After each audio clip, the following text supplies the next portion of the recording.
இந்த இன்டர்னல் கான்ஃப்ளிக்ட்ட சொல்றது, அப்புறம் அழுகை குறிப்பா ஆண் அழுவத, சுதந்திரமாக அழுவுறது இருக்குல்ல, அது ஏன் அது அந்த எதார்த்தமே உங்களுக்கு பிடிச்சிருக்கு? ஐயா நம்மாழ்வார் சொன்னது தான் இப்ப நினைவுபடுத்தணும்னு நெனைக்கிறேன். நம்ம உடல்ல இருக்கிற பரிசுத்தமான 2 நீர் எதுன்னா, ஒண்ணு உமிழ்நீர், இன்னொன்னு கண்ணீர். அது 2ம் வந்து உங்களுடைய புண்ண ஆத்தக்கூடிய அந்த தன்மை இது 2த்துக்குமே உண்டு அப்டின்னாங்க. நான் அத முழுமையா புரிஞ்சுக்கிட்டேனான்னு எனக்கு தெரியல. ஏன்னா உமிழ்நீரோடைய அந்த ஆ ஆற்றும் தன்மை எனக்கு புரியுது. கண்ணீருக்கு அந்த தன்மை உண்டு அப்டின்னு அத அத அவ்வளோ பரிசுத்தமா அப்டி சொன்னாங்க.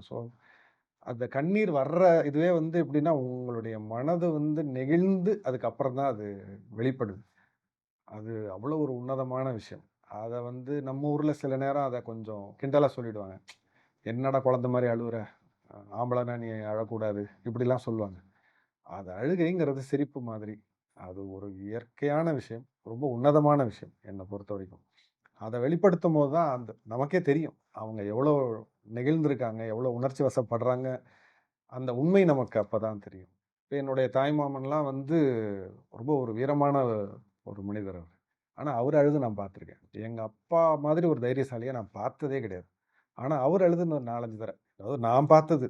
நான் பார்க்காம எத்தன தடவ அவங்க கண் கலங்கியிருப்பாங்கன்னு எனக்கு தெரியல. நான் பார்த்துருக்கேன். எனக்கு அப்ப வந்து என்ன அப்பாவே அழுதுட்டாங்களே!